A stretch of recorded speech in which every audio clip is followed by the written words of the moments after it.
Hi everyone. So we're here at Selfridges as part of their Festival of Imagination. Do you want to do a test? Testing. Hello.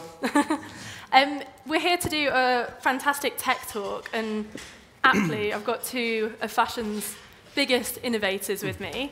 My name's Lou Stoppard. I work at SHOWstudio as the editor there, and I'm sat here with SHOWstudio's founder, and obviously an acclaimed image maker and film director, and my boss as well, so I have to be nice. It's Nick Knight. You have to be. You could be. Be really honest. Put you on the Be spot. horrible to him.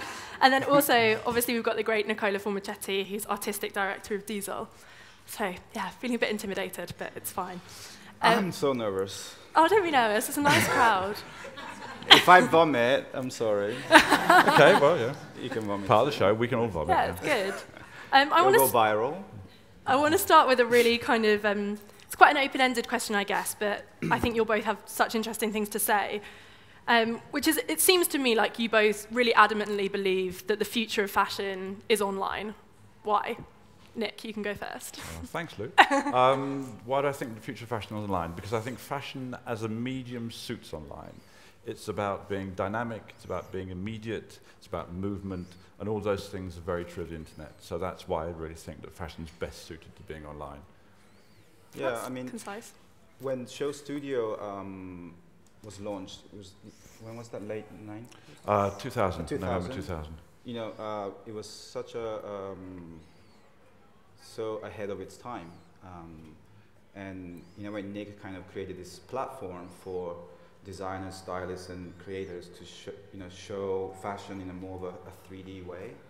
And now it seems kind of almost normal, but at that time, it was quite, it's taking now 10, 15 years to be almost accepted.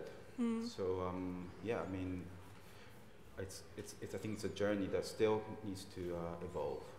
Tell me, why did you want to found SHOWstudio, Nick?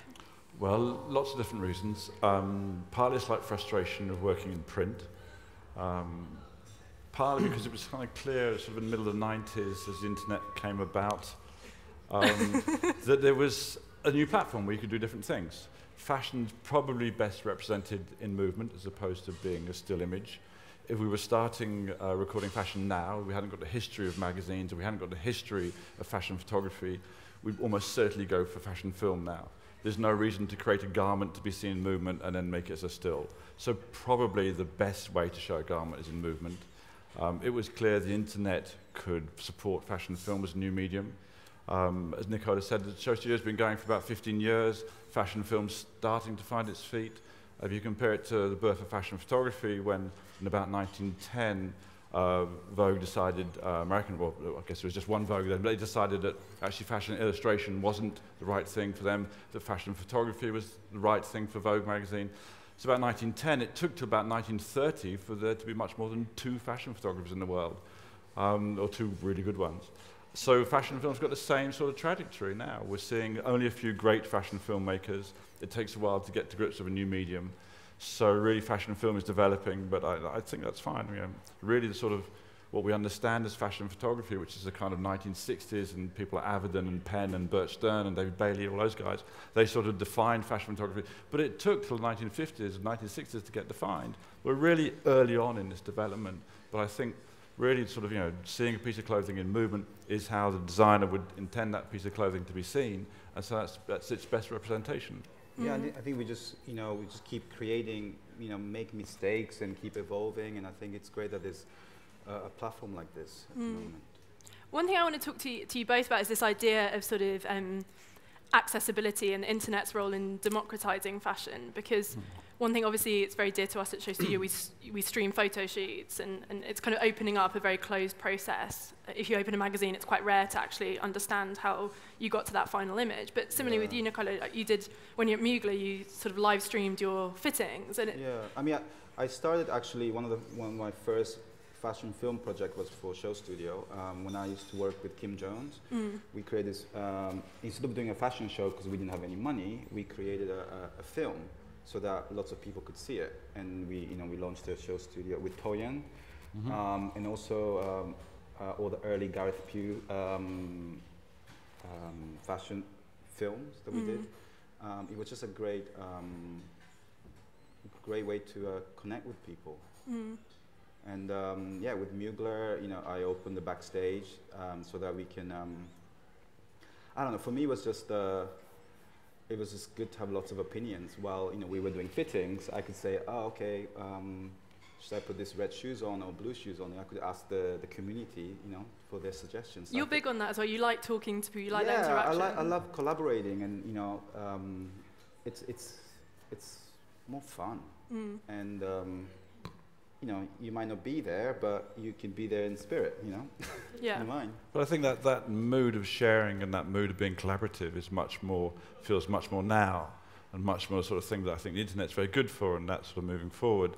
I think there has been, and weirdly in fashion, a lot of sort of closed doors, and a lot of people very frightened, photographers who won't show you their techniques, and, you know, designers who won't show what they're about to do. But actually, you know, it's sort of opening up. I think it's much more healthy to share things.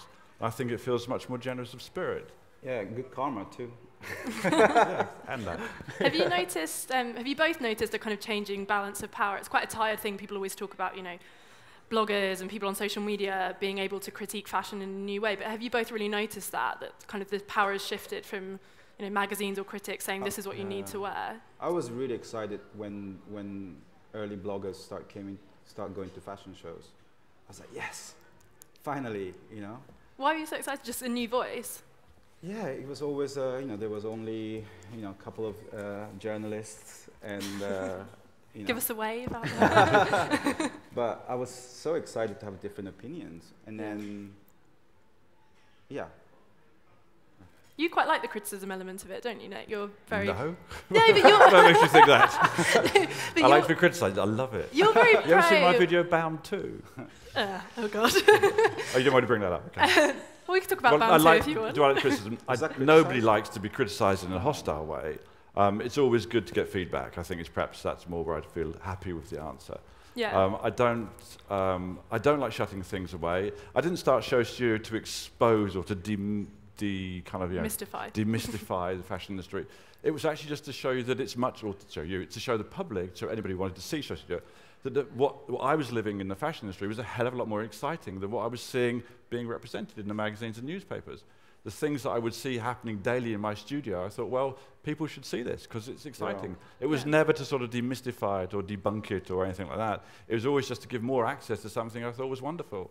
Because you've said it's the process, like you mentioned this before as well with the live fittings, but often what you see in that process and in that learning journey, you say this with your editing, you know, your work in post-production, often a mistake on an image can be more exciting, or I guess trying a pair of shoes with something that you don't end up doing, that's where you get some more ideas. Yeah. Is that part of the thing as well, that journey? Totally, and then, you know, now I'm bringing that excitement into a brand, so, you know, people can see how I started to, you know, to the final product. I think you get much more excited like that. So, yeah. I guess I never really liked the position where an artist, and I use that term in a very large sense, would present their work unexplained on a catwalk or in a gallery, and that was in some way better for people to see it with no explanation, and the idea that you could talk to people throughout the creative process just seemed to be much better for communication than just presenting a kind of, to some degree, slightly arrogant position of, you know, here's my piece of work, try and guess what I was talking about. I don't see anything wrong, and I see all art as communication, and therefore the sort of more fully you can communicate, the better. So I've always felt much more at home with the idea that I can show what I'm doing and talk about what I'm doing whilst I'm doing it. And also it's quite nice for people to realise that, you know, people like Nicola or Gaga or, you know, whoever it is, don't just walk in to a studio and just create like that as if it's easy. It's hard slog, but that hard slog, that difficulty and that finding the right thing and doing it wrong and then trying it again, etc., is actually all very exciting and very sort of, you know, it's the process is great. Some people love being in the process and they stay there. It's interesting though, because I think a lot of people are a bit apprehensive of showing that element of sort of getting things wrong, which leads me to perhaps one of the most controversial questions I'll ask, but I think it's important nonetheless, and you both hinted at it, which is the way in which sort of fashion, I think, has traditionally been nervous around the internet, you know, whether it's a high fashion brand being reluctant to sell online, or whether it's magazines having a sort of rather shaky path with establishing an online presence, whether that's social media or a website. Why is high fashion why is high fashion nervous around the internet? Because it's easy to use fear. Oh, hello?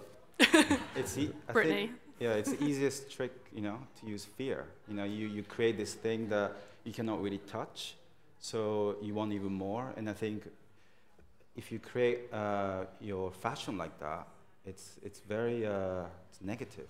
And that's why fashion people are scared of internet. Yeah. But I don't know they all are. I mean, it depends. It's a generational thing as well. I mean, a designer like Gareth grew up on the internet. Walter van Beirendonk. I mean, there's certain designers who have thrived on the internet. Eddie Slimane. There's certain people who use it very well, and it's become their platform. But certainly, using Gareth as the example, Gareth used to do all his kind of, his casting on the internet. He used to find the people to work in his studio, and then he started showing fashion films as opposed to being instead of showing a catwalk collection. So he's really, it's been his vehicle, if you want. So I don't think all fashion designers or all of fashion is scared of it. I think you've had 100 years of fashion establishing itself through magazines, through the catwalk, through that process, and that was a very well-functioning machine. It started to misfunction and not be so right anymore when the internet came along and allowed people to see the shows live, and for people to have a voice. Now the models have something like Cara Delevingne with 4.2 million followers. There's no magazine that can touch her, so she's got the audience by herself. She doesn't need a magazine. So I think the magazines getting online is a slightly weird thing. It's like theatre trying to get on TV.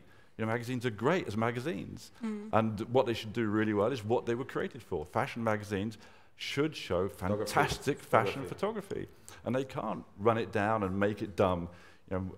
I know something that you know because I go on about it all the time, but back in the 1970s when Richard Avedon would go and shoot for American Vogue, he'd shoot for 2 weeks to get a 10-page story. Diana Vreeland, Richard Avedon would go off to Japan. I'm sure you've all seen the film. He's there for 2 weeks to get 10 pages. Now if you work for American Vogue, you get 1 day. How would you expect to get the same level of fantastic fashion photography? So they've run down the one thing that they're there to create.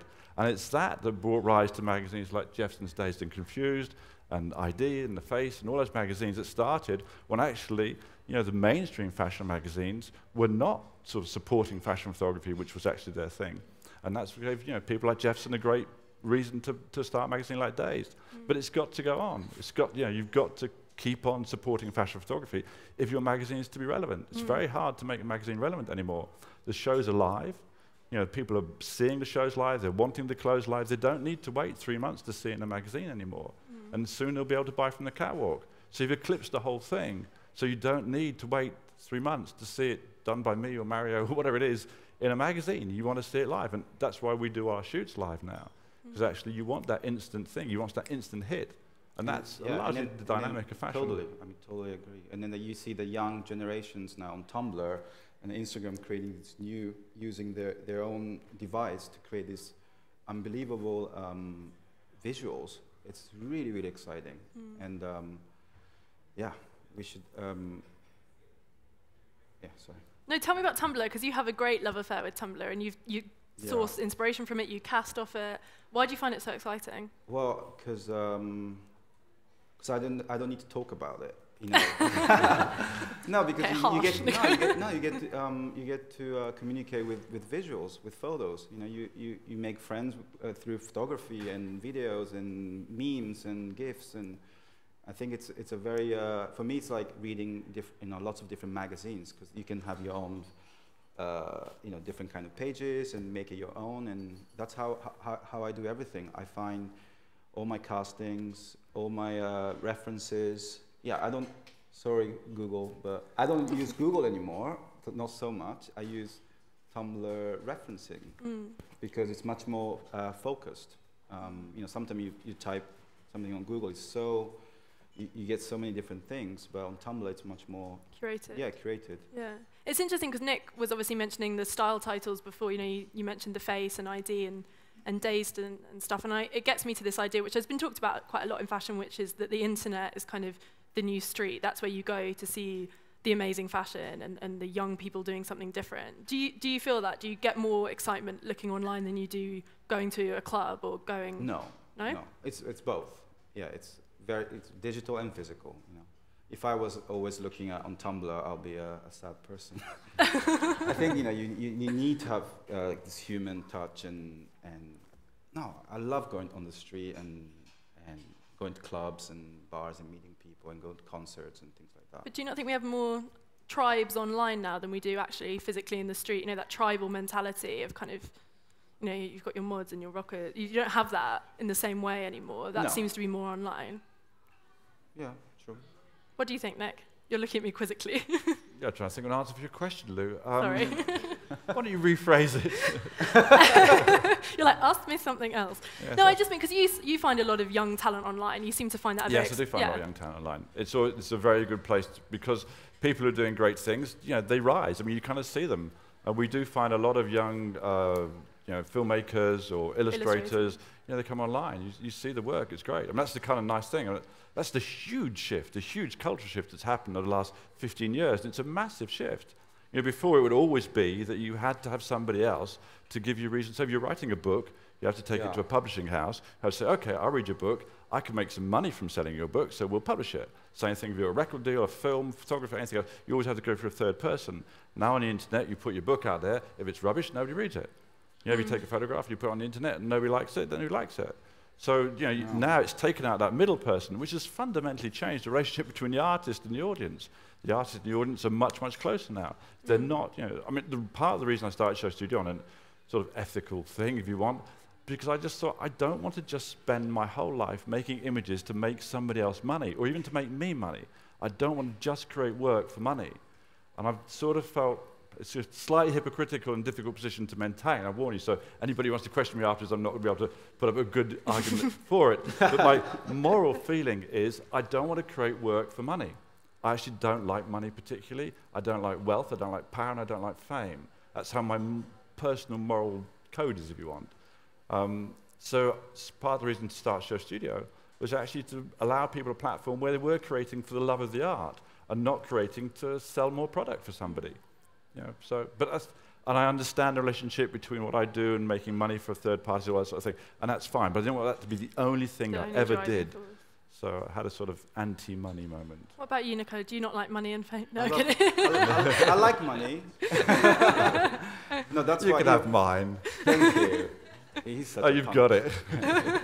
No, but you know, we live in, you know, I love seeing someone wearing my clothes, you know, and if someone buying your clothes, it's one of the most exciting things you can do. So, you know, to promote the clothes that I design, I try to involve young talent and try not to be, you know, very exclusive and things like that. And, you know, like the last campaign that we did for the tribute collection, we did the whole thing on.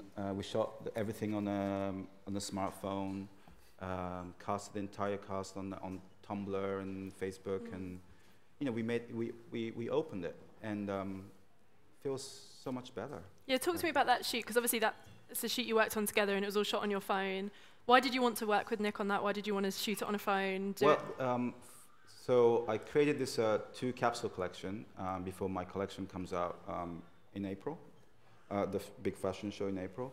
I wanted to do a very small, like a denim and a leather collection, which are very DNA of Diesel.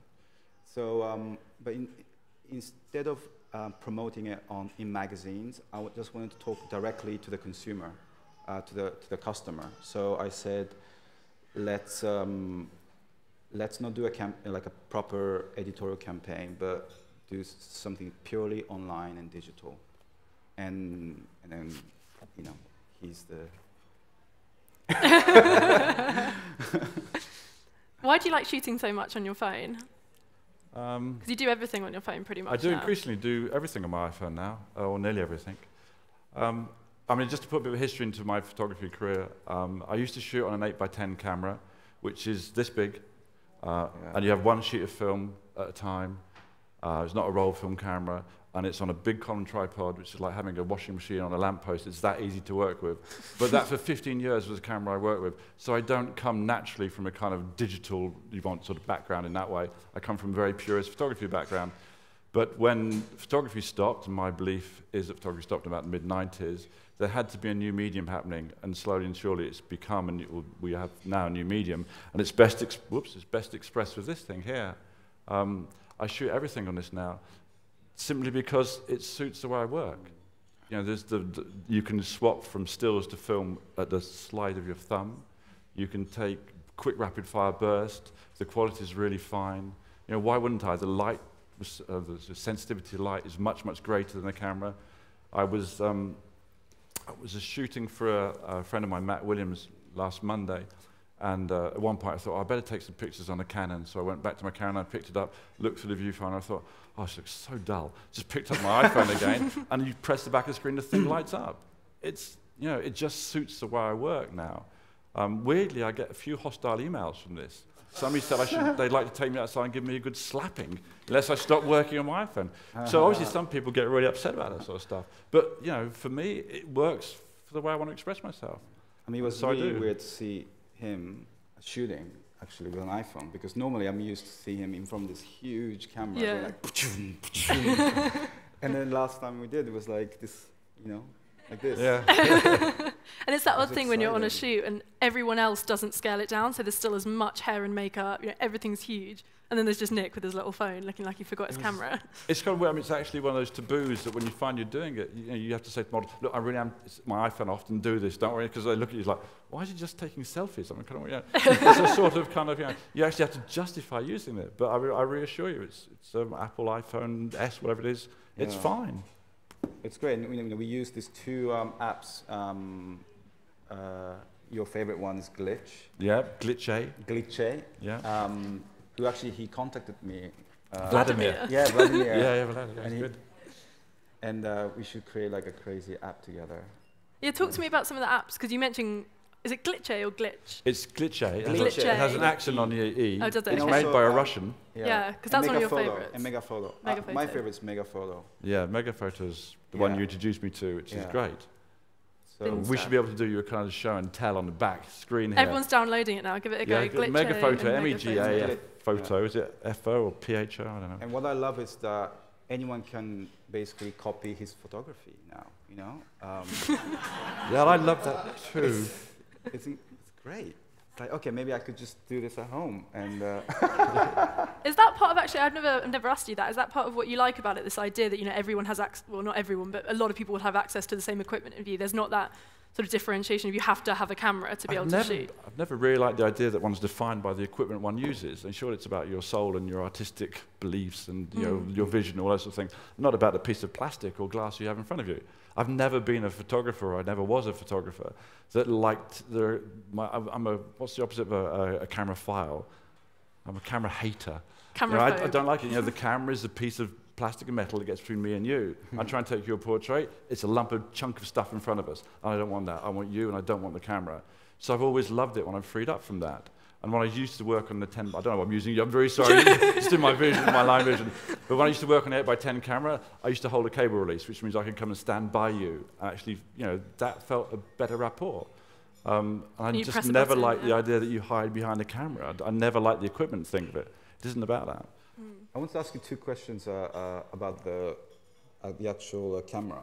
The lens. How's the iPhone lens? Or you know, I haven't got a clue. I really have no idea. It just does its job. This sort of. What about resolution? In what way? To make it bigger. Yeah, it's fine. I mean, it depends where you want to go with it. If you look at a billboard in like one of those huge 48-sheet billboards, if you go really close to them, they're like potato print. Yeah. You know, they're like kind of dot by dot. So, I mean, yes, there's a difference, but you wouldn't compare painting in the same way. You wouldn't say, oh, there's abstract expressionists, they're just not as sharp as a Dali or a photorealist, we can't have those. You happily accept a Matisse or a big brushstrokey merchant. Yeah. But, you know, so it's weird when we talk about photography, and photography is supposed to be accepted as an art form, that it's this fixation with focus that becomes the whole thing. And actually, there's been great photographs. I mean, if you want to talk fashion-wise, someone like Sarah Moon or Deborah Turbeville, you know, incredibly, you know, Sarah Moon would use little sort of 8mm film negatives to print to get all her grain. It really is about the emotion behind the photograph and not about the equipment used to produce it. You'd never say, you know, that in any other art form. You never say, oh, come on, you know, Jake and Dinos Chapman, which paintbrushes are you using or which glue are you using to stick that cardboard together? Who cares? Who cares what pen a writer writes with? You know, and nobody should care what camera a photographer makes their images with. If you like the images, it doesn't matter if they're blurred, sharp, big. It's just about whether those images move you or not, whether they change your way of thinking. That's what's important, and not what camera you use. So that's sort of where I am with it. Thank you. Totally. It's not the end, so you can't clap too much. I want to take things in a slightly different direction, and it's something you actually touched on, Nick, when you were talking about Cara and her kind of sort of Instagram might, which is the idea of the internet in removing this sort of, in allowing people to become great at what they do, or a sensation, or a celebrity, or whatever you want to call it.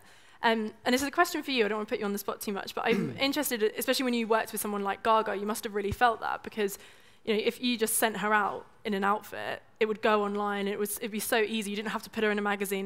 That element was completely removed. You could make someone a sensation just through those channels. You're alive. Yeah. Whatever you do, she's on the street, and then next minute it's everywhere on TV and paparazzi and everything. So it's a really weird feeling at the beginning. Actually, she's the one who told me about Twitter and things like that, because she was actually really communicating with her fans, and that was so beautiful. She was really like listening to them, and taking advice and just seeing if they liked it or not, and that was almost having like a real friend. And that's why I started Twitter, actually, because of her. That ability to kind of communicate back and forth. Is it ever intimidating though? Did you find it quite strange when you worked with her that those traditional channels of kind of establishing someone or criticizing someone were removed? It didn't matter if a magazine hadn't taken her photo. If it was on a blog, then as many people would see it. Because suddenly you're on the spotlight, and all these people are criticizing you or loving you, and it was tough at the beginning. Actually, it was because I was always kind of behind the stage doing my thing, and in a way, she's the one who kind of pushed me on the limelight. And here you are now. Yeah, blossomed. I hated it actually at the beginning. You hated it? Yeah. But then you meet all these amazing people, and you're like, okay, I can do it. What was the point where because there must be a point where you kind of started to really love working with the internet and loving that immediacy and doing your fittings live. That's very different to kind of hiding behind. Was there can you remember that moment, or was it very organic? Let's see. I think the whole, it was when I found Rico, this zombie boy, this boy covered in tattoo, on Facebook. And I told my team that I want to use him for the first campaign of Mugler. And then next thing you know, Nick saw him, and we want to use him for Born This Way music video. And then now he's in a movie with Keanu Reeves, and it's kind of a bit magical. Yeah, it's surreal, and I think these things could happen. So is that part of the appeal for you as well? That kind of the haphazard nature of it, I guess, that someone can become something, or you can stumble upon something, and then it so changes your whole vision. Sorry, is that the nature of what? What? What's the question? I was like, you asked it so long ago. No, I was going to ask you if that's part of the appeal for you as well, that kind of haphazard nature. You can stumble upon a reference and it changes your vision. You can stumble upon a person and they suddenly excite you. Yes, I'm still not quite sure where the question's going. You're really being mean to me. No, sorry, Lou, I didn't mean to be mean to you. I'm just trying to catch up. You just dozed off. No, I didn't doze off at all. I was thinking about Nicola and how he did such a fantastic job with Gaga. Okay. And how every time she walked from her hotel bedroom to the limousine, it was your catwalk. You dressed her. She was, with the respect, I know that Gaga's her own being, but you dressed her, and every time you sent millions of pictures of that particular moment go out. If you do a fashion show, not necessarily that many pictures go out. Yeah. The sort of the involvement of a huge celebrity like Lady Gaga really changes the fashion world. She really did. She had lots of young designers that you dressed her in. Became well known. It became we made sure that she always she knew the names of the designers she was wearing, so she could talk about them. Talk about it. She was using herself as this. Yeah, that's incredible. And that's to do with part of the wide, massive reach of the internet. I was just interested in that idea. Yeah. They kind of work with Gaga, and I work with Gaga and I work with Kanye, and those are massive people. Massive in terms of their reach, their public reach. It's incredible. So any slight thing you do with any of those people gets seen everywhere. But it's not. I guess what I'm asking is, it's not just about those massive people. There's the element that someone can become massive in a very haphazard, strange way because of the internet. You can put something up and it goes viral. And I'm interested in that, if that's something that excites you, that you can stumble upon a person or a reference or a thing, and that can explode. Yes. Great. Answered your question. Resigning tonight. No, of course it is that. But I guess what I'm to be nice and try and answer your question helpfully. Thanks. Yes, it is kind of exciting that you can just launch something and it goes global. And I think that's what's exciting there is the fact that we're in touch with a global audience. Yeah. You know, the SHOWstudio, when we work on it, it goes on. We were doing a live broadcast this morning. We did one all the way through the weekend, but it was a live broadcast this morning on the couture. You know, and it's being seen in Australia and South America and Mexico, and people are writing in and saying, I've stayed up all night to see this, and blah, blah, blah. So, you know, that's exciting. And you know that you can, sometimes you can touch something, and it does go across the globe. That speed of communication is exciting. Yeah. Sorry. Well, this takes me to something that I want to ask you both about, actually, but I'll start with asking you about it, Nick, because I know it's something that's very dear to you, which is the live streaming of catwalk shows, which really has sort of changed how fashion's presented. And I think to a lot of the people sitting here, it probably feels like it's been something that's around always, because it seems so natural now. But it's something that you worked on with Lee McQueen, wasn't it, with the Plato's Atlanta show? Tell me about the process behind that. There was a few sort of tentatives at live streaming shows before. I think Helmut Lang did something really early on, but it never really caught off. And I've been talking to Lee McQueen probably 2 or 3 seasons before Plato's and saying, you know, you should really do something. You should really sort of live stream because people want to see it. And eventually it made sense in his world and how he wanted to do it. And it was a great moment. It was a moment, you know, for a start, the Plato's Atlanta show was fantastic because Lee McQueen sent down these sort of, you know, these robot cameras down after the models. So they would travel down like huge black beasts behind the models and then swing around and travel up the front row. So all that sort of front row was exposed to the world, which was kind of exciting in itself. I remember it was filming all the front rows. Yeah. You could see them behind. Yeah, so you saw all the kind of, you know, the Terrys and the Jeffersons and the Anna Winters and, you know, all you guys who, sorry Jefferson, keep bringing you into it, but all this, you know, well, it's normally, you know, it used to be a private club for about 300 people who all looked really bad tempered most of the time for being there. Anyway, but it was this private club that only a few people were allowed access to, and when we did that show, it turned it inside out, it globally broadcast it, or theoretically it did. The website crashed. The website crashed. Thanks for the reminder, Nicola. I was getting to that, don't worry. I wasn't going to gloss over that. What happened was that SHOWstudio had no idea that Lady Gaga, this new American singer, was about to launch Bad Romance single at the end of it. And just before the show went live, Lady Gaga tweeted to her 6 million or whatever they were fans at the time, well, I'm going to launch my new single. So there we were expecting about a traffic of about 10,000, 20,000 people, and the computers just melted, which is quite an interesting sight. The computers melted, the computer operators melted, I started to melt. It really wasn't a nice moment. Could be the worst moment in my life. Really? No. It was kind of interesting in retrospect. Where were you? I was right at the back in the tech room with the melting computers. Yeah. Yeah. So I was with Gaga at that time. We were like, oh my God. Look, we couldn't see anything. Melting. Yeah. But it's fine, that's what happens when you try and get 6 million people through quite a small door, you know, the kind of the building goes over. But what it did do, other than actually on a very personal note, really upset me because I wanted to do something for my friend Lee McQueen, which didn't manage to do. But on a more of a sort of important note, I guess, it said to people, look, these fashion shows, should not just be seen by 300 people who are a bit bored to be there. There's a whole world of people out there who want to see them.